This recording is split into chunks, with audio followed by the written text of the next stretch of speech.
আসসালামু রহমতুল্লাহি ওয়া বারাকাতুহু। আমার ভিডিওগুলো দেখতে থাকুন, দেখতে দেখতে ভালো লাগা ভালোবাসা হয়ে যাবে ইনশাআল্লাহ। যদি ফেসবুক হয়ে থাকেন ফলো দিয়ে রাখবেন, ইউটিউব চ্যানেল থেকে দেখলে সাবস্ক্রাইব করে রাখবেন, যাতে করে আমি ভিডিও ছাড়ার সাথে সাথে আপনার আইডিতে পৌঁছে যায়।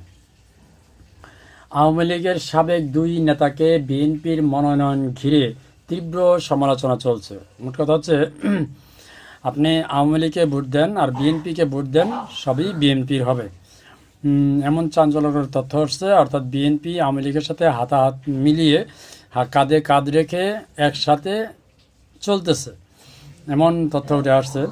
বাগেরহাটের 4টি সংসদ আসনে বিএনপির মনোনয়নপত্র 4 প্রার্থীর মধ্যে 2জন আওয়ামী লীগের সাবেক নেতা হওয়ায় জেলা বিএনপির তৃণমূল নেতাকর্মীদের মধ্যে তীব্র ক্ষোভ ও হতাশ দেখা দিয়েছে। মানে অর্থাৎ আওয়ামী লীগ আর বিএনপি একসাথে হাত করে তারা নির্বাচনে যাচ্ছে। তারা ভুলেই গেছে বিগত 17 বছর যে আওয়ামী লীগ বিএনপিকে জেলখানার ভিতরে ঘর ছাড়া বাড়িঘর ছাড়া করে রাখছিল, সেগুলো ভুলে গিয়ে আওয়ামী লীগের সাথে মিলে একসাথে নির্বাচন করার পরিকল্পনা নয়, শুধু বাস্তবায়ন করতেছে আর কি। শনিবার 20 ডিসেম্বর বিকালে গুলশানে বিএনপির চেয়ারপারসনের কার্যালয় থেকে প্রার্থী ঘোষণার পর সামাজিক যোগাযোগ মাধ্যমে ব্যাপক সমালোচনা শুরু হয়।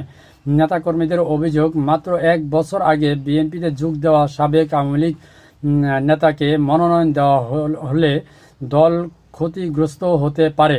ক্ষতিগ্রস্ত না ভাই, ক্ষতিগ্রস্ত হবে না, মনে রাখবেন।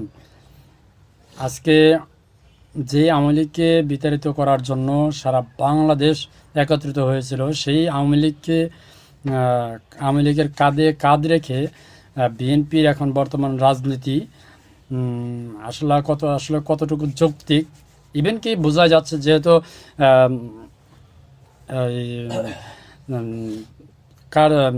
গুলশানের বিএনপির কার্যালয় থেকে ঘোষণাটি আসছে, সেটা বোঝা যাচ্ছে যে আওয়ামী লীগের সাথে কাঁধে কাঁধ মিলাচ্ছে বিএনপি। অর্থাৎ যে বিএনপিকে গত 17 বছর জেলখানার ভিতরে ভরে রাখা হয়েছিল এবং বাড়ি ঘর ছাড়া করা হয়েছিল এবং বিএনপিকে এই বাংলাদেশ থেকে মিশিয়ে দেওয়ার পরিকল্পনা বা কথা বলেছিল শেখ হাসিনা পুত্র জয়, সেই বিএনপি আওয়ামী লীগের কাঁধের উপরে কাঁধ রেখে হাত রেখে তারা রাজনীতি করতেছে, জিনিসটা মাথায় রাখবেন। বাগেরহাট 1, ফকিরহাট, মোল্লাহাট, চিতলমারি আসনে মনোনয়ন পেয়েছেন মাতুয়া বহুজন সমাজ ঐক্য জোটের সাধারণ সম্পাদক কপিল কৃষ্ণ মণ্ডল। তিনি বিশ্ব হিন্দু পরিষদ বিএইচপি বাংলাদেশ চ্যাপ্টারের মহাসচিব এবং বাংলাদেশ অশ্বিনী সেবা আশ্রমের সভাপতি। অতীতে তিনি চিতলমারি উপজেলা কলাতলা ইউনিয়ন আওয়ামী লীগের সহসভাপতি ছিলেন। আসলে এ বিষয়ে কোনো কিছু বলার নেই, যা ভালো মনে করেন সবাই তাই করবেন। তবে আমি কয়েকদিন আগে একটা পোস্ট দিয়েছিলাম, সেই পোস্টে অনেকে কমেন্ট করছেন যে বিএনপি এত নিচে নামে নাই যে আওয়ামী লীগের সাথে হাত মিলিয়ে তাদের চলতে হবে।